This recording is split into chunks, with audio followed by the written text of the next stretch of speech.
სიღარიბეში გაზრდილ ბავშვებს არასდროს არ აქვთ დიდი ოცნებებიო. ღარიბი ბავშვის ოცნება შეიძლება იყოს საკუთარი სახლის ქონაო რა, რაც არის ძალიან ჩვეულებრივი რაღაც. ეგ ოცნება არც კი შეიძლება რომ იყოს იდეაში. და უცბად გამახსენდა საკუთარი თავი, იმიტომ რომ აი მთელი ჩემი ბავშვობიდან მოყოლებული, მოკლედ ვოცნებობდი მარტო ცხოვრებაზე. ხო და ავისრულე ეს სურვილი ჩემი, რომელსაც ახლა ვერ ვიტყვი, რომ ძალიან დიდი ბედნიერება მოიტანა ჩემთვის, ეს არის ელემენტარული კომფორტი საკუთარი თავისთვის, რაც შევიქმენი.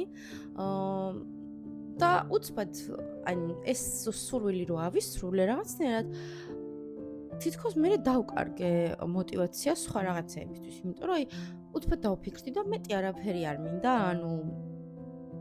და ეხა მთელი ჩემი ენერგია, შფოთი და ყველაფერი უკავშირდება, რომ ეს კომფორტი უბრალოდ შევინარჩუნო.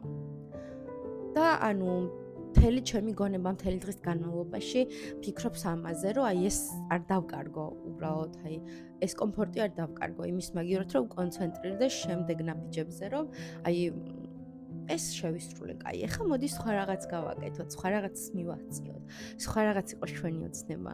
რაღაცნაირად ჩვენი თავი ჩვენ უნდა გავზარდოთ. თუ ცოდე რა ბუდიალობ, მაგრამ სულ მინდოდა რომ ეს მიკროფონი ხელში მჭერდო და ეს ჩემი მონოლოგები მელაპარაკა. ეს ყველაფერი ძალიან თერაპიულია.